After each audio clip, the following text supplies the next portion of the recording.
Bonsoir, merci de nous rejoindre pour une nouvelle édition du journal de la rédaction de TV Fil 78 et dans l'actualité de ce 2 mars 2015. La décision du Conseil d'État d'annuler le scrutin municipal à Voisins, le Bretonneux, un an après, pose quelques soucis à la majorité de l'agglomération saint-quentinoise. Nous verrons les conséquences de ce chamboulement politique.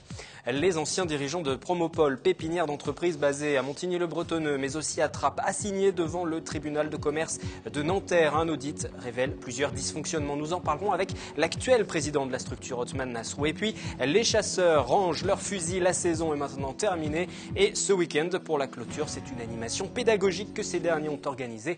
Vous le verrez. Politique, le Front National en tête des intentions de vote à 3 semaines des élections départementales. 33% des Français seraient prêts à glisser dans l'urne le 22 mars pour le premier tour un bulletin aux couleurs de la formation de Marine Le Pen. Selon un sondage Odoxa Le Parisien diffusé ce matin, elle recueillerait même le vote d'un jeune sur deux de 25 à 34 ans. Le FN qui devance l'UMP, l'UDI avec 27% et le PS à 19%. Le FN qui creuse donc l'écart.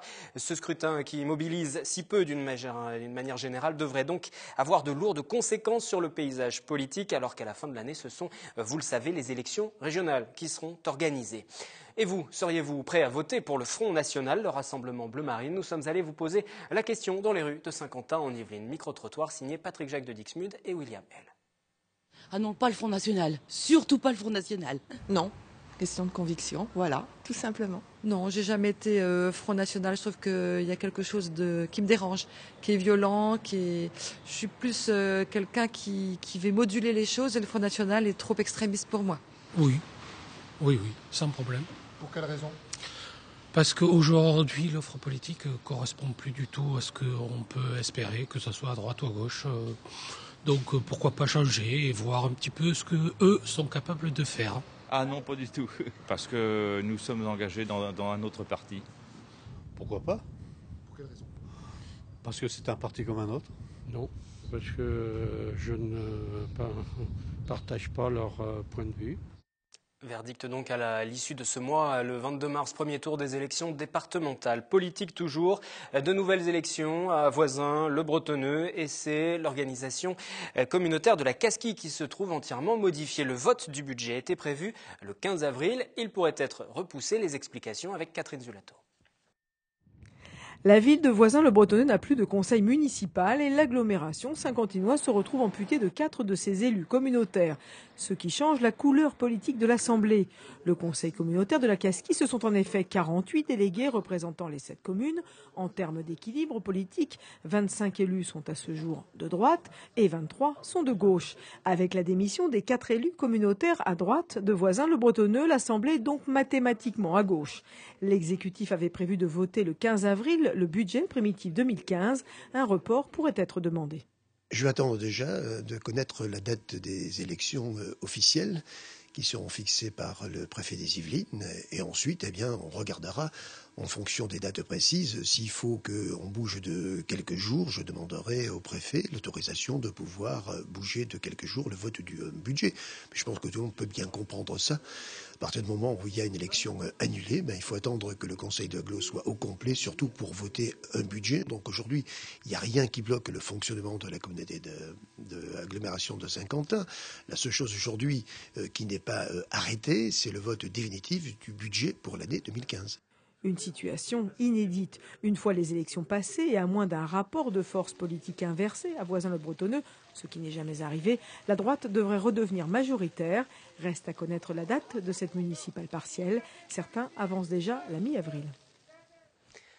La justice va devoir se prononcer sur le dossier Promopole, la pépinière d'entreprise fondée en 1987 afin d'aider les PME, les PMI étant en grande difficulté financière. Les dettes s'accumulent pour cette société d'économie mixte mise en place à l'époque par les élus de l'agglomération de Saint-Quentin en Yvelines. Une situation qui a poussé la nouvelle majorité de droite de la Casquille à commander un audit. Et aujourd'hui, Emmanuel Lafont, l'ancien directeur, et Jean-Yves Gendron, l'ex-président, sont suspectés, je cite, d'avoir exploité une situation de vulnérabilité tout en mélangeant les genres. Des propos tenus par Othman Nasrou, conseiller municipal d'opposition à Trappes et président de Promopole depuis juin dernier. Des propos rapportés dans Le Parisien. Bonsoir Othman Nasrou. Bonsoir. Qu'est-ce qui vous permet aujourd'hui d'être aussi affirmatif dans ces accusations ?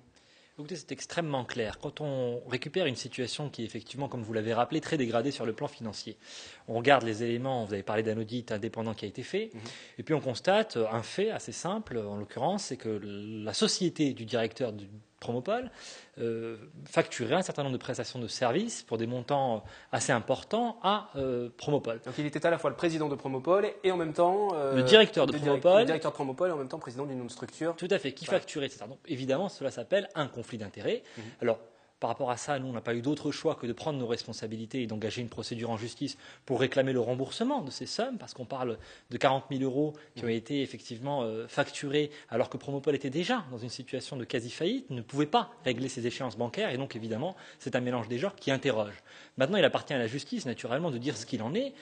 Simplement, on ne peut pas mettre la poussière sous le tapis ou donner quitus à une gestion qui a coûté autant d'argent aux contribuables. Sur quelle période ça s'est déroulé, ce préjudice, c'est comme ça que vous l'estimez, de quelques 40 000, 42 000 €? Principalement au lendemain des élections municipales, c'est-à-dire sur la période de transition, juste avant que je prenne mes fonctions en juin dernier, au moment où j'ai été nommé à la présidence. La présidence est effectivement liée, pour le rappeler pour les téléspectateurs, à la majorité de l'agglomération de Saint-Quentin-en-Yvelines, qui détermine ensuite la présidence des différentes structures qui gravitent autour, dont Promopole, bien évidemment. Tout à fait. Donc quand j'ai pris mes fonctions, j'ai découvert une situation qui était extrêmement compliquée, une société qui ne faisait plus face à ses échéances depuis plusieurs mois, et puis cette situation de conflit d'intérêts qui, malheureusement, rappelait d'autres actes de gestion litigieux qu'on pouvait constater dans la gestion de Promopole.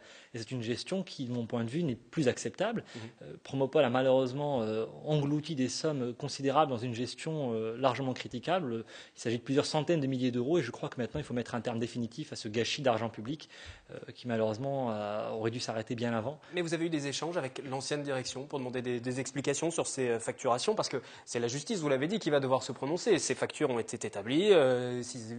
Pour l'instant, on peut se baser sur le fait que les prestations ont été honorées. La justice tranchera ensuite. Donc, est-ce que vous avez ne serait-ce qu'échangé avec l'ancienne direction pour essayer d'y voir plus clair sur ces dossiers, sur ces factures? Naturellement, j'ai demandé un certain nombre d'éléments de réponse pour essayer de comprendre la situation, pour l'évaluer. C'est pour ça qu'on n'en parle que maintenant. Il y a aussi le temps judiciaire. Le but n'est pas de faire les choses dans l'urgence ou de régler des comptes. Simplement, au bout d'un moment, il faut, en son âme et conscience, prendre ses responsabilités.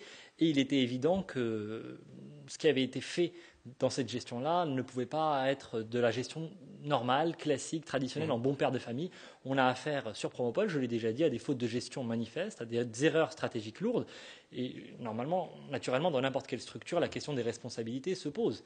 Et en particulier dans une structure qui est quand même une structure d'économie mixte, vous l'avez rappelé, c'est-à-dire où il y a de l'argent public. Donc, dans ce cas précis, il faut absolument que les responsabilités soient établies et on n'a pas d'autre choix. On parle quand même ici de montants assez importants qui sont aussi l'argent des entreprises de Promopole. La dette, environ 2 millions, 2,6 millions d'euros sur cette structure Promopole. Au-delà de ce dossier de 40 000 € qu'on évoquait il y a quelques instants, vous avez réussi à assainir un peu les finances ces derniers mois? Oui. Alors la bonne nouvelle, parce qu'il y en a aussi dans cette affaire, c'est que la gestion, la stratégie qu'on a mise en place lors de l'alternance que vous avez évoquée porte ses fruits. On a aujourd'hui une gestion extrêmement rigoureuse. On a économisé 150 000 € qui ont permis à Promopole d'assurer la pérennité de son service, de son offre de service. Il n'y a pas une seule entreprise qui a été pénalisée dans cette crise, alors qu'effectivement, on a récolté une situation absolument dramatique. Aujourd'hui, on espère bientôt voir le bout. J'espère revenir vous voir avec des nouvelles positives, voir enfin le bout du tunnel. Donc, on est encore en train de tout remettre à plat.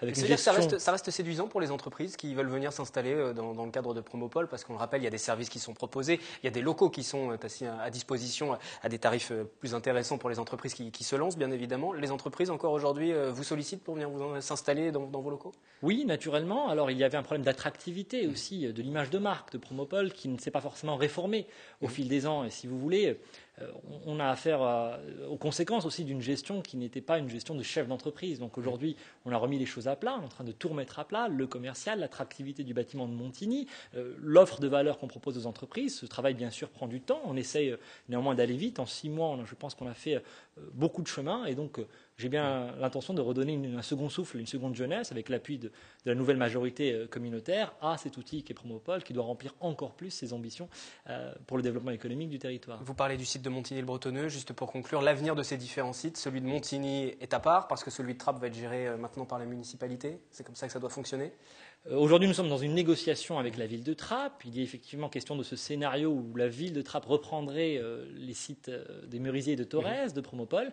Cette négociation n'est pas encore aboutie. J'espère que effectivement, ce sera plutôt ce scénario qui sera retenu, parce que Promopole n'a pas aujourd'hui les moyens de continuer à investir sur les sites de Trappes qui ont été, dont l'exploitation a été très déséquilibrée dans le montage qui a été pensé avec la ville de Trappes. Donc cette négociation est en cours, et bien sûr, elle est sans lien, je tiens à le préciser, avec la question des responsabilités qui aura lieu aussi sur la place publique, où il faut que chacun s'explique, y compris la précédente majorité. Mais ça, c'est un autre sujet qui, j'espère, n'impactera pas le futur développement de Promopole et sa relance. Ce sera l'occasion de revenir en plateau. Merci Othman Nasrou, donc président de Promopole à Saint-Quentin en Yvelines. On va changer de sujet pour poursuivre ce journal à présent. La saison de la chasse au grand gibier est maintenant terminée depuis samedi. À cette occasion, le club des jeunes chasseurs d'Île-de-France a invité ses adhérents à une matinée pédagogique autour de la réglementation. C'était dans la commune de Bonnel, avec des projections de films, des explications et des démonstrations sur le terrain pour expliquer en quoi était nécessaire la chasse. William L. pour ce reportage. Là, il faut absolument contrôler tous les pieds. Pas de battu ce matin pour ces jeunes chasseurs, mais plutôt un retour à l'école. Le club des jeunes chasseurs d'Île-de-France a organisé une journée pédagogique pour ses adhérents, l'occasion de parfaire ses connaissances sur le grand gibier.